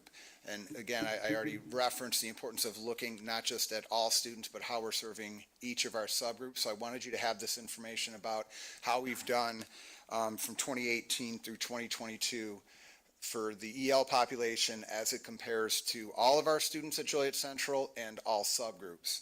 So I won't read that to you. There's a lot there, but I wanted you to be able to have that for your reference to see how we're doing it. And again, there's still work to be done, but we're trending in the right direction.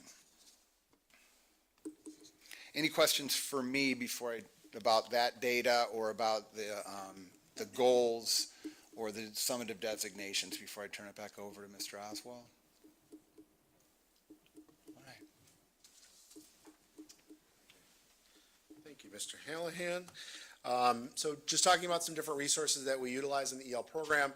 This is not an exhaustive list, but for Title I, 1003A, we have about $139,000 this year, which primarily goes to salaries for our ESL bilingual instructional coach and our social worker, as well as another ESL teacher. Title III, we have roughly $94,000 that we use for professional development, student instruction, family engagement. And then I also do hit up my colleagues Brett and Sean for additional funds, whether it's ESSER to support our ESL bilingual endorsement program, which we had over 40 teachers getting their ESL or bilingual endorsement last year, actually the beginning of this year as well. And then Title I does fill in the gaps for a lot of our programming. So it's great that we have the resources to do a lot of what we do, and we also have great support, like I said, from the board and from our staff, so we're able to get a lot accomplished with the resources we do have. After this was sent to Tanya to get into the board packet, we were awarded an additional monies, $80,000 for our ESL bilingual endorsement program, so that'll be something that we look at heading into next year. So we can continue to make inroads with resources, which is great. Okay, currently this is where we're at right now, and again, I want you to think about this is over the last 3 years. So we're experiencing a pandemic. We had a lot of accomplishments. It's really great to see. So our West EL program was launched years 9 through 12, which is awesome. Co-taught English classes 1, 2, 3, and then at 4 at our central campus. PSYOP training for our EL and Gen Ed staff. We've had dozens of teachers going through that, and it has actually become a year 2 program for our teachers, which is really great, and a lot of really good positive feedback from those staff members. We have our PSYOP and ESL classes, our newcomer programming at both campuses. We've launched Elevation software, which keeps track of a lot of what we do in the EL program. We have an ESL bilingual instructional coach, a bilingual social worker at our central campus. FTE, in 2020, I think it was like 7 EL staff members. I think if we counted like PSYOP as well as co-taught, like we're closer to the 20. I mean, it fills up a whole room when we have a meeting, which is awesome. credit recovery for ELs, and then our ILET EL program.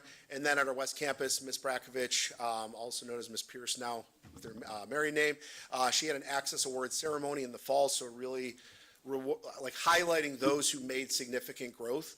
And that's something that we'd really like to start to do district-wide. The kids really enjoyed it. The teachers were there. The parents really enjoyed it. So I think it's just something to get kids excited about doing well on the Access test. So kudos to Joanne and her team for doing that.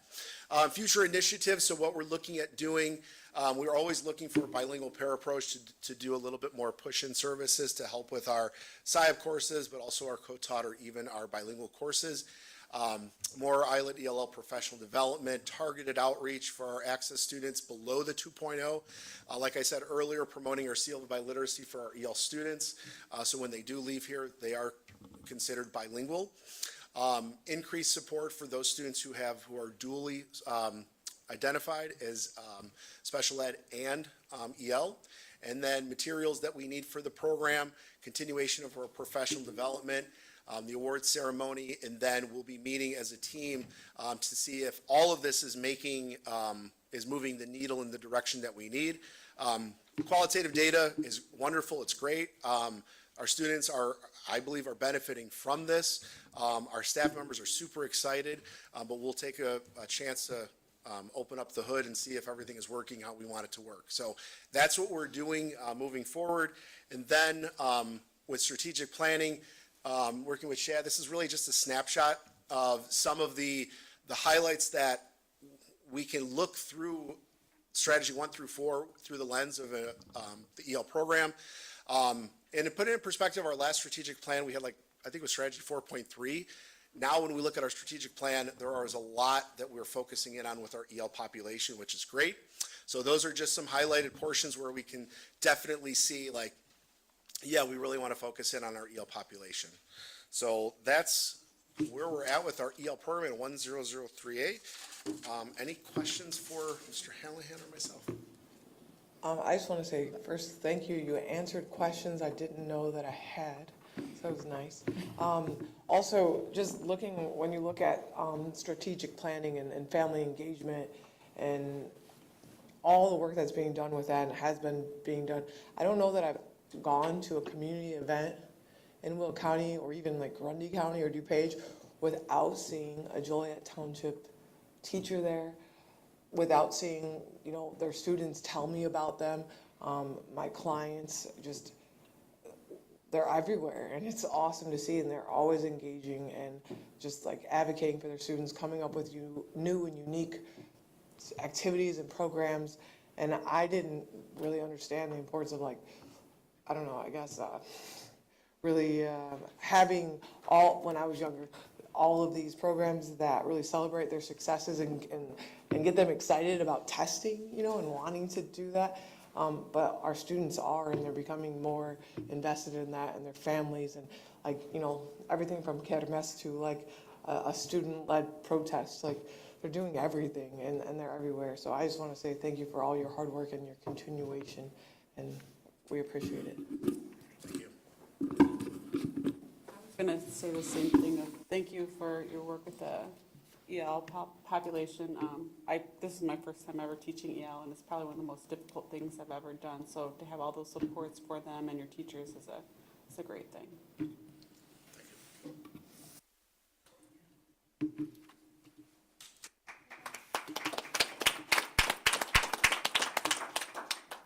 Thank you. And then the last report within this, the superintendent's report, is the annual winter credit recovery report. We're happy to answer any questions. We ran our credit recovery program. As a reminder, that's just an extension of the semester to try and ensure kids, if they were close, don't have to repeat a class. And we had another successful run and break, but we're able to answer any questions if you have any. I would like to say thank you to everyone that put time and energy into this program. We enrolled 234 students, but we made a lot more phone calls than that. So we probably made 400 or 500 phone calls to families talking about credit recovery. And, you know, it is a challenge. You could see that we did have, not every student earned credit. We did have students that didn't show up. But of the students that did show up, most of them were very successful. So it is a team effort with the curriculum directors and the buildings and our teachers to make this happen for our students and families. If there's no other questions, that concludes our superintendent reports. Let's give them a hand.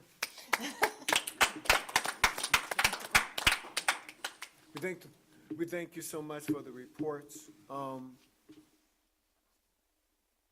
really don't mind listening to the reports because you put in the effort and the time in it. And since you put the effort and the time in it, and I'm only here once a month, and then you put almost a month time into it, I don't think no board member should be upset on the length of the time of this process, but appreciate the time that you put in. And sometimes it's not just for us, but it's the audience that's also listening to us as well. So I really appreciate all the effort because this tells, not numbers, because numbers is not numbers, the numbers are individuals. And I appreciate all the individuals that you touch during this time. So I'm thankful for everything that I see and everything I hear and all the improvements, no matter how small it may look, because there were some challenges 2 years ago, but to see these improvements and all these phone calls, it lets me know that we are trying to work both ends against the middle, and I appreciate your efforts. And that's all I wanted to say on that. Thank you. So we'll move on to our action items. Action item A, partnership and agreement between the township and after the peanut. Can I get a motion to approve? Question? Roll call, please. Mrs. Stiff? Yes. Mr. Kennedy? Yes. Mr. Edmond? Yes. Mrs. Lynn? Yes. Mrs. Guerrero-Nomer? Yes. Mr. Bean? Yes. Mr. Coffey? Yes. B, college and career specialist recommendation. Motion to approve. So moved. Second. Questions? Roll call, please. Mr. Coffey? Yes. Mrs. Stiff? Yes. Mr. Kennedy? Yes. Mr. Edmond? Yes. Mrs. Lynn? Yes. Mrs. Guerrero-Nomer? Yes. Mr. Bean? Yes. C, school interventions and achievement initiatives contracts. Motion to approve. So moved. Second. Questions? Roll call, please. Mr. Bean? Yes. Mr. Coffey? Yes. Mrs. Stiff? Yes. Mr. Kennedy? Yes. Mr. Edmond? Yes. Mrs. Lynn? Yes. Mrs. Guerrero-Nomer? Yes. Brett and JR's project. Julie, you probably know. Sorry. Attendance and engagement interventions, yes, recommendation. Motion to approve. So moved. Second. Questions, comments? I just want to comment that I think this, coupled with the college and career specialist recommendation with the 2 additional counselors, is a great start. Yes. So I'm really happy to see us moving in that direction. I'm very thankful because productivity only comes with availability. So true. So if they're not here, there's no productivity. So I'm glad just to see this effort being made. And I just really believe that we have the people that have the heart into it. So with that, roll call, please. Mrs. Guerrero-Nomer? Yes. Mr. Bean? Yeah. Mr. Coffey? Yes. Mrs. Stiff? Yes. Mr. Kennedy? Yes. Mr. Edmond? Yes. Mrs. Lynn? Yes. Teacher evaluation agreement, E, motion to approve. So moved. Second. Questions? I just want to say thank you to Timmy Hensel and Diane McDonald, who are the co-facilitators of our ERT, Evaluation Review Team. The team has been together, you know, and we're doing this work for, I think, the last decade, as soon as para got put in place. But the team works really, really well together. And the joint committee that's comprised of Yvette, myself, Timmy, and Diane, you know, are able to then come to agreement based on the recommendations of that team. And it's because of their hard work. So I want to thank them for their leadership. Thank you, and for the explanation of the acronym. ERT.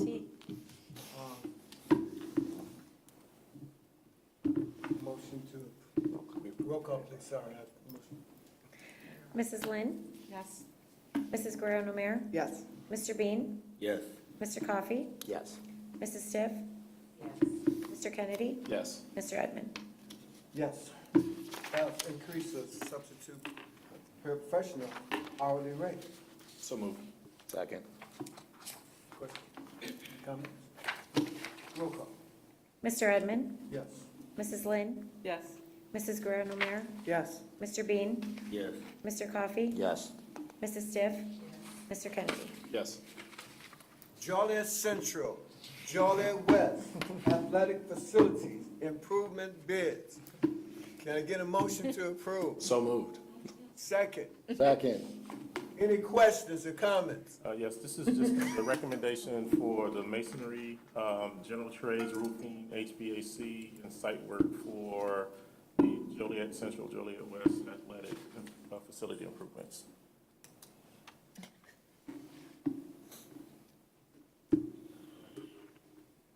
Roll call, please. Mr. Kennedy? Yes. Mrs. Lynn? Yes. Mr. Edmond? Yes. Mrs. Guerrero-Namir? Yes. Mr. Bean? Yes. Mr. Coffey? Yeah. Yes. Mrs. Stiff? Yes. H, donations.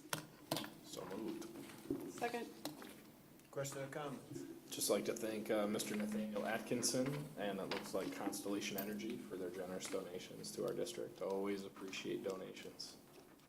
Definitely. Roll call, please. Mrs. Stiff? Yes. Mr. Kennedy? Yes. Mr. Edmond? Yes. Mrs. Lynn? Yes. Mrs. Guerrero-Namir? Yes. Mr. Bean? Yes. Mr. Coffey? Yes. Personnel reports. I know I called this something last week for something else, but this time I got it right. 1 through 14. Can I get a motion to approve? So moved. Second. Question, comments? No. Roll call, please. Mr. Coffey? Yes. Mrs. Stiff? Yes. Mr. Kennedy? Yes. Mr. Edmond? Yes. Mrs. Lynn? Yes. Mrs. Guerrero-Namir? Yes. Mr. Bean? Yes. Student discipline recommendations. After receiving and deliberating the information contained in the hearing officer's report, the Board of Education is charged with 1, removing the child from his or her learning environment is in the best interest of the school. 2, what the rationale is for the specific duration of the recommended expulsion. 3, whether all appropriate and available behavioral and disciplinary interventions were exhausted. And 4, whether the continued presence in school would either A, pose a threat to the safety of other students, staff, or members of the school community, or B, substantially disrupt, impede, or interfere with the operation of the school. The Board of Education must then convene in public session to formally vote on the motion to expel if the expulsion is the consensus arrived during executive session. I propose a motion for case number W222313, recommend expulsion until January of 2024 and place at Lincoln School. So moved. Second. Roll call. Mr. Bean? Yes. Mr. Coffey? Yes. Mrs. Stiff? Yes. Mr. Kennedy? Yes. Mr. Edmond? Yes. Mrs. Lynn? Yes. Mrs. Guerrero-Namir? Yes. I propose a motion for case number W222314, recommend expulsion until January of 2024 and place at Lincoln School. So moved. Second. Roll call, please. Mrs. Guerrero-Namir? Yes. Mr. Bean? Yes. Mr. Coffey? Mrs. Stiff? Yes. Mr. Kennedy? Yes. Mr. Edmond? Yes. Mrs. Lynn? Yes. I propose a motion for case number W222315, recommend expulsion until January of 2024, and place at Lincoln School. So moved. Second. Roll call, please. Mrs. Lynn? Yes. Mrs. Guerrero Namir? Yes. Mr. Bean? Yes. Mr. Coffey? Yes. Mrs. Stiff? Yes. Mr. Kennedy? Yes. Mr. Edmond? Yes.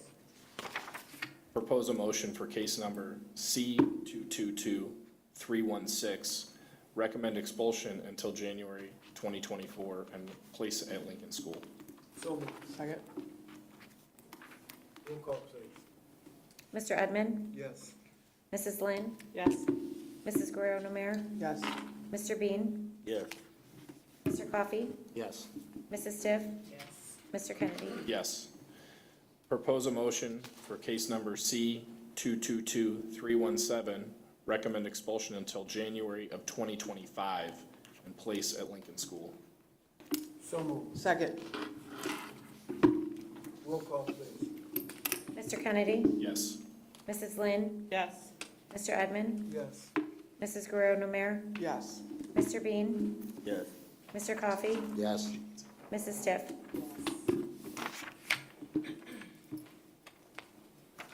Finished business? New business? Yes, I already alluded to these earlier, but there are a number of policies for first read. So please contact me with any questions or concerns, and then we'll bring forward in February for formal approval.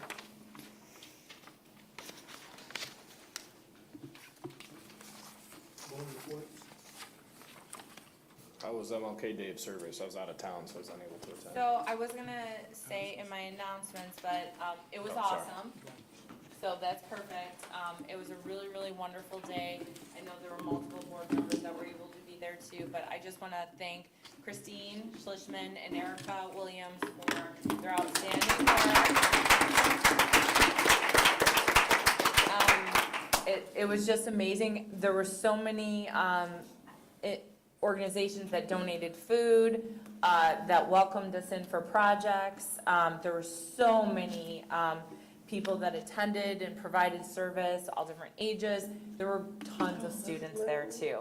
And so it was really a wonderful day, and I just appreciate all the work that was done. And I think it was just a demonstration of a community coming together. So I know others were there too, so. We also danced. There's probably a video somewhere. Mrs. Stiff made me dance. But it was a lot of fun at the end too, so. Yes.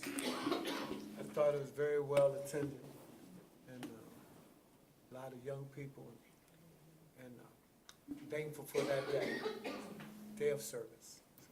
Awesome. I also too, the board was also represented well at the African American Business Association event. Ms. Guerrero Numere was on the panel, and I really honestly could have listened to the panel for about 5 more hours. It was such a wonderful discussion, and that was a wonderful event too. So kudos to the association for doing that event. I know they plan to do it in the future, but it was a really well attended, and it was a nice weekend to remember what we're celebrating, because very often we have a day off, and sometimes we're like, why do we have the day off? And I think there was a lot to do and understand this weekend of why we have the day off. And can I just add, I would like to say that I am so proud of our not us, but our elected officials that came out to participate. We had our U.S. Congresswoman Lauren Underwood and our state senator Meg Capel there, along with our state speaker Chris Welch participated this weekend, came out to Joliet. So it is just so refreshing to see that they are taking part in our Joliet community. So Well said. yeah.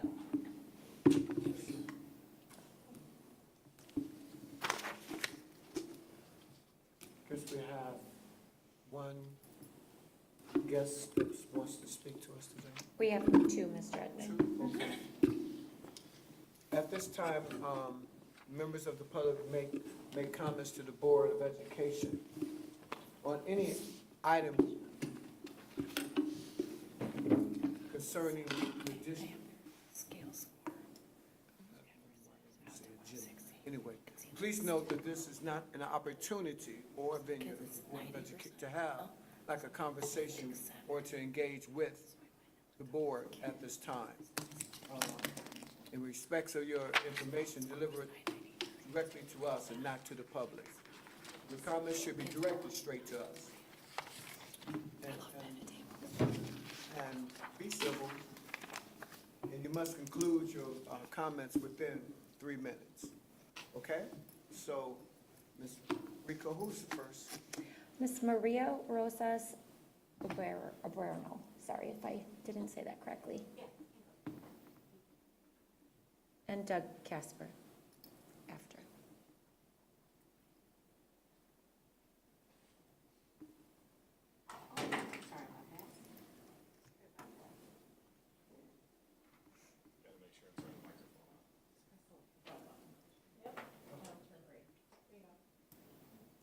You turn. Good evening.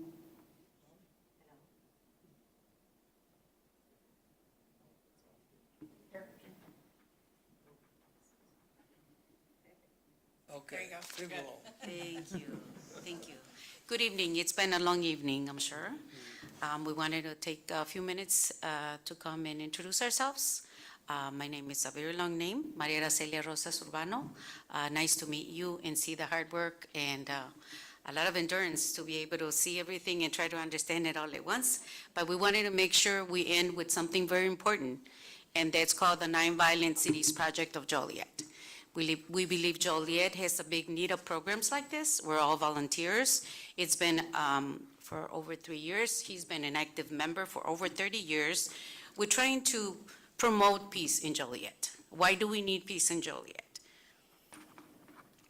The Nonviolent Cities Project of Joliet envisions a safe city. That safe city has to be continued education, peace building, and many other things that are involved in the mission and vision statement that we have. We actually have some of them if you're interested.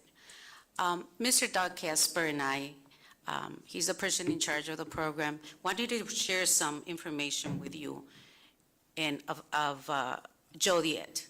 As concerned citizens of Joliet and surrounding communities, we are committed to building relationships in participation by all stakeholders who have a shared responsibility in creating a culture of peace, and like any other project, it takes vision. Persistence, working to build a movement, this project is committed to intervention, restorative justice, and solutions which will save lives of many. And it is the vision of the City of Joliet that it will create a sort of Department of Peace Building that would meet regularly and bring together citizens of the city, leaders, organizations that would address the needs of the community and the root cause of violence. This volunteer coalition would address 2 main questions, and very important: am I safe and do I matter? And through this and much more dialogue, the working together, we find the solution that working together and everyone involved will make you say, yes, I am safe and I do matter. That's all for me. Well, greetings of peace and respect, okay? Yeah, my name's Doug Casper. I think it would be good to mention that we're both residents of Joliet here. And yeah, I am the chairperson for the Nonviolent City Project, and it was a year ago last September that we launched this program on September 21st, which is designated International Peace Day by the United Nations, okay? We come up with a mission statement, so I'd like to read that mission statement: to mobilize and envision a Joliet free from violence in all its forms, to redirect funds and invest in education, training, and development programs, to increase awareness and engage in nonviolent policies and practices, to bring together local community organizations and individuals that are committed to a society with a balance of prosperity, security, justice, and hope, and to dismantle the structures and systems that lead to violence throughout Joliet and beyond. That's kind of our mission statement. I'd like to honor Dr. Martin Luther King, who celebrated his birthday yesterday, and I was at that great service project in Joliet yesterday. And but I'd also like to mention Dr. Martin Luther King was more than service. He was about nonviolence. Yes? Totally, completely. And he was also about advocating for against the unjust structures that we all live in. And there's where we come up with the Nonviolent City Project. This is a national project that's involved in over 50 cities across our nation.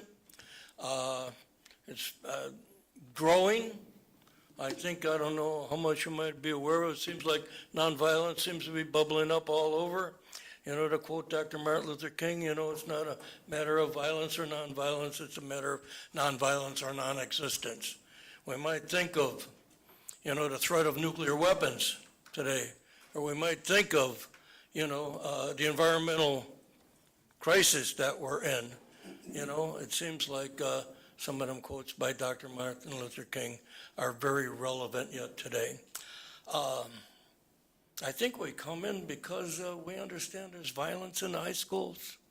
Is there violence in the high schools? We want to do something about it. There's too much violence. I'm just amazed at the violence in the world. Sometimes I would think of saying something like, am I surprised there's violence in the high schools when there's violence all over? I mean, what do these kids do if they go to the movies, and what are they going to see? Top Gun, guy flying through space, killing everybody? It's crazy. But violence is all over. Violence, and I would suggest that can we really think of if we just have nonviolence in the school, it would be good? And when we got violence all over? Okay. Thank you, sir. I'm sorry, let me quote with Dr. Martin Luther King, my favorite quote from him, please. Injustice anywhere is a threat to justice everywhere. We're caught in an inescapable network of mutuality, tied in a single garment of destiny. Whatever affects one directly affects us all indirectly. It'll take us all. God bless. God bless. Thank you. We do have some T-shirts, and we have some signs, if you decide you want to sign your mission statement. But we want to empower the students, the teachers, the educators, the persons that are in charge of making sure we have a peace and just system. Thank you so much for providing us a few minutes to speak to you, and we're here to volunteer. Thank you. Thank you. Muchas gracias.